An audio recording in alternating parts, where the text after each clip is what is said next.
The leaders of Russia, Ukraine, Germany, and France aim to meet in Belarus's capital Minsk on Wednesday to discuss a peace plan for eastern Ukraine. It comes after leaders of the four countries discussed the ongoing conflict by telephone on Sunday. More than 5,300 people have been killed by fighting between Ukrainian forces and pro-Russia rebels since April 2014. Western countries accuse Russia of arming the rebels and sending troops to Ukraine, claims Russia denies. German Chancellor Angela Merkel and French President Francois Hollande have been leading efforts to establish a new peace plan.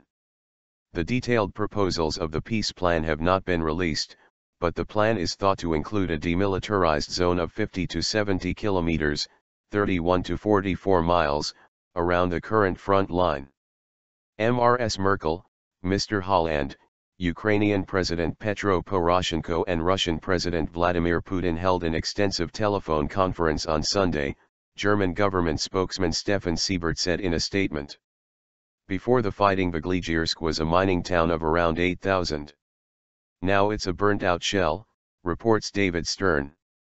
The four parties discussed a package of measures to try to reach a comprehensive settlement of the conflict in eastern Ukraine, Mr. Seibert said, adding that the leaders aimed to meet on Wednesday.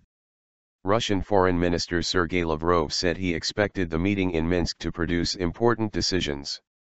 However, Mr. Putin said the planned meeting would only take place if by that time we manage to agree on a number of points.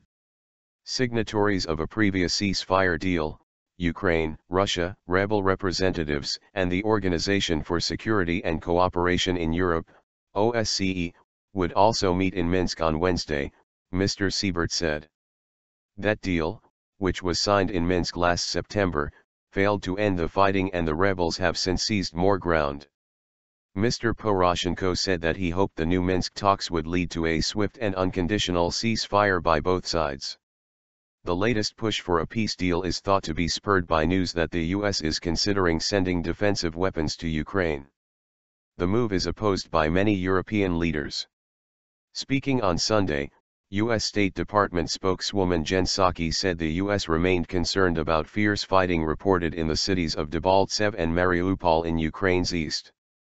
We call on all parties to refrain from actions that undercut the current diplomacy, she added. More than 1 million Ukrainians have fled their homes since April 2014, when the rebels seized a big swathe of the Luhansk and Donetsk regions following Russia's annexation of Crimea. Much of the recent fighting has been focused on the strategic town of Debaltseve. The Ukrainian military said on Sunday that rebels had made numerous attempts to storm government positions in the area over the past 24 hours, having subjected them to massive shelling. It said rebels had sustained heavy losses, though the claim could not be verified. The past day of fighting also claimed the lives of 12 Ukrainian soldiers and 12 civilians, according to Ukrainian and rebel sources.